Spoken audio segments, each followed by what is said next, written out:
আনিস ভাই নিশ্চয় একজন মুমিন ব্যক্তি ছিলেন, ভালো মানুষ ছিলেন। তিনি খুন হয়েছেন, তাকে আমরা শহীদ হিসেবে আখ্যায়িত করতে চাই। আল্লাহ রাব্বুল আলামিন তার সকল গুনাহ মাফ করে দিন, তাকে জান্নাতের মেহমান হিসেবে কবুল করে নিন।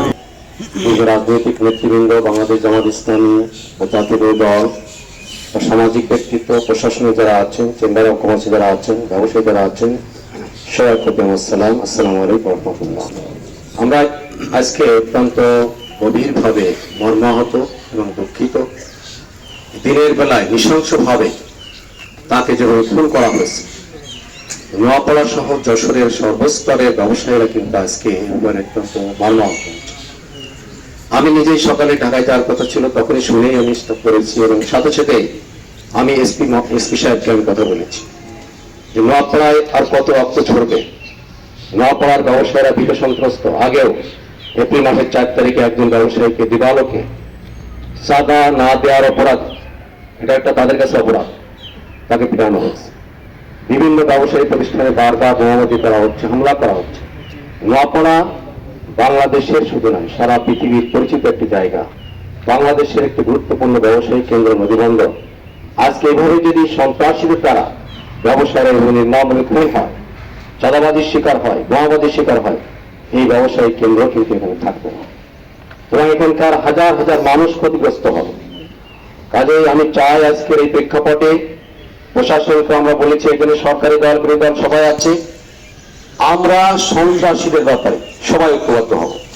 সন্ত্রাসীরা কোনো দলের না, কোনো জাতির না, কোনো ব্যক্তির জন্য কখনো কল্যাণ বয়ে আনে না।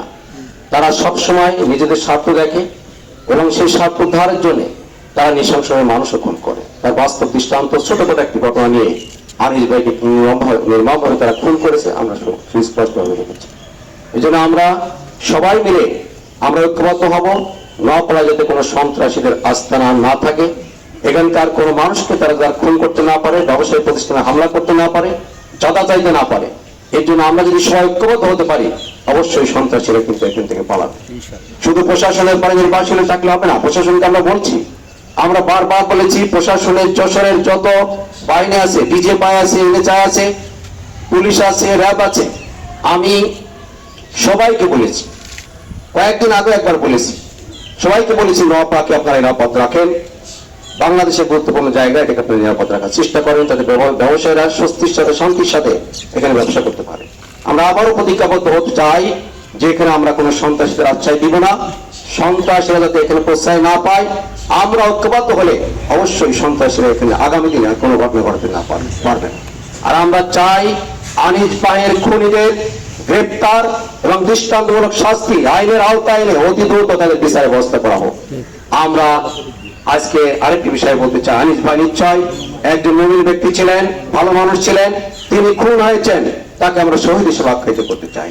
আল্লাহ রাব্বুল আলামিন তার সকল গুনাহ মাফ করে দিন, তাকে জান্নাতের মেহমান হিসেবে কবুল করে নিন। তার সন্তান আমার পাশে দাঁড়িয়ে আছে, তাকানো যায় না। তার একটি মেয়ে আছে, তার স্ত্রী আছে।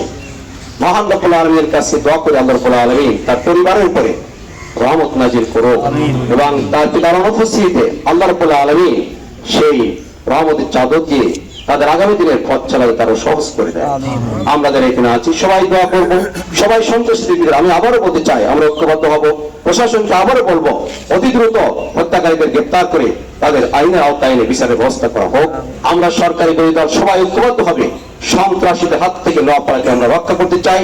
নোয়াপাড়ার মানুষ যাতে শান্তিতে স্বস্তিতে এখানে সুন্দরভাবে ব্যবসা করতে পারে, ব্যবসা প্রতিষ্ঠানগুলো যাতে আরো শক্তিশালী হয়, আরো সুন্দর জায়গা তৈরি হয়, আরো মানুষের কর্মসংস্থান তৈরি হয়, এই আশাবাদ ব্যক্ত করে আমার বক্তব্য শেষ করছি।